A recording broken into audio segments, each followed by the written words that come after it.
Good morning, everyone, and happy Wednesday. Welcome to a brand new day, and welcome to Morning Pulse. I'm Kelsey Marier, your host and producer for this digital broadcast that we bring you every weekday morning right here at 8:30. It's a calm and casual environment where I bring you a couple of news headlines in the southeast Minnesota, northeast Iowa coverage area.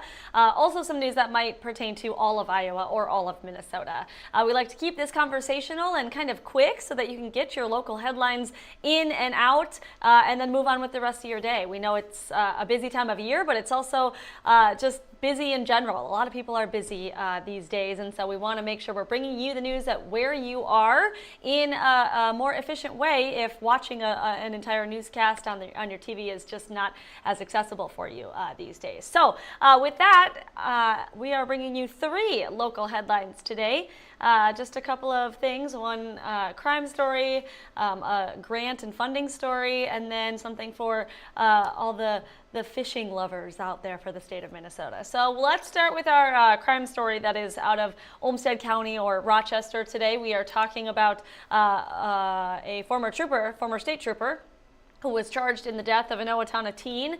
A story we have been following for more than a year now. It is expected to be going back before an Olmsted County judge today, this afternoon. So 33-year-old Shane Roper is the former trooper who was charged with multiple counts. That includes criminal vehicular homicide. According to the court docket, the most recent update we have is that this motion hearing could also potentially double as a settlement conference. However, public court records are showing no indication of a settlement at this time, but it is possible today in court. Roper's defense, as we learned just recently here, had requested to move the criminal trial out of Olmsted County, so that's one of the other most recent updates we have in this case. If you're just tuning in or just learning about this case, he is accused of killing 18-year-old Owatonna teen Olivia Flores back in May of 2024. That was a crash that happened near Apache Mall in Rochester. So he will be making another court appearance today for a motion hearing in Olmsted County Court, and we will be sure to bring you the updates on what happens in court today. You can look for those details on air and online at kttc.com. Our next story this morning that we are telling you about is some grant funding that's been distributed across the state to multiple cities in Minnesota, being awarded millions of dollars from state dollars to help replace some aging infrastructure and also to improve public health. So some of that money is actually coming to one of our communities in southeast Minnesota. So according to the State Public Facility Authority, in general, overall, more than $236 million in loans and grants are going to be distributed to 18 different cities across the state.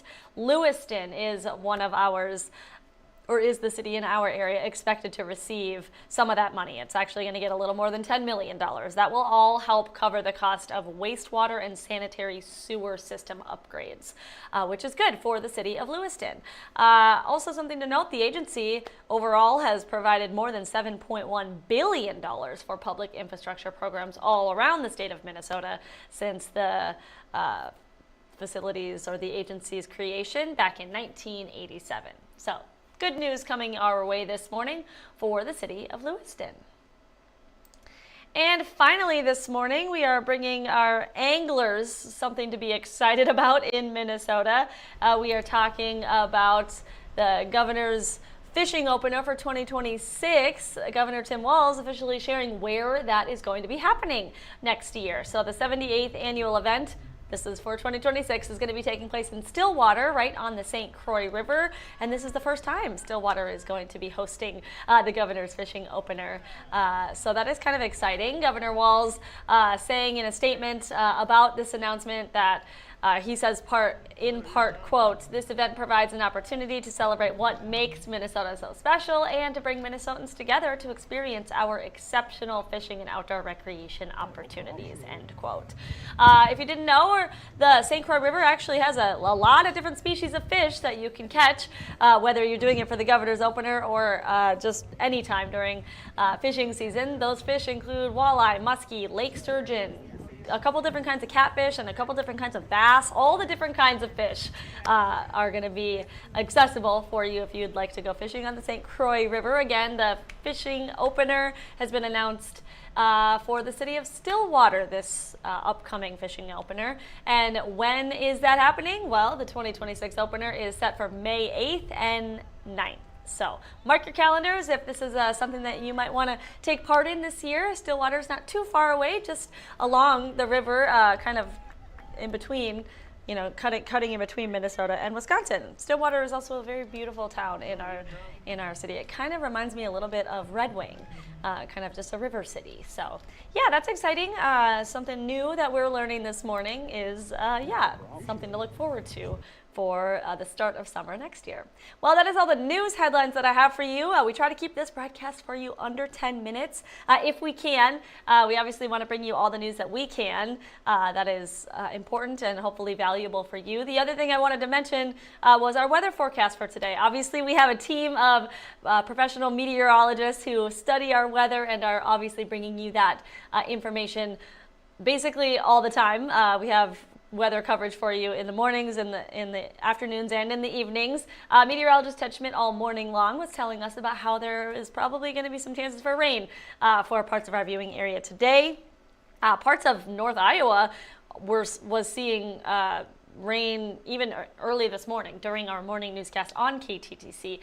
So that is something to keep in mind. You might want to keep the rain gear handy. Some of those rain chances might be happening a little bit later in the afternoon and into the evening, kind of maybe during the evening commute in other parts of our area, including Rochester. So yeah, just keep the rain gear with you today, just in case you don't get stuck out in the rain. However, it should be a fairly nice summer day still. It might be a little chillier than what we normally see at this time of year, but nothing too crazy or cold or even too hot or humid at that. So that is what I have for you in the news and weather departments for your Wednesday, August 27th. I hope you're having a wonderful start to your day so far. Remember to be kind to one another, and hopefully these news headlines are helpful for you and that you join us right back here tomorrow for Thursday.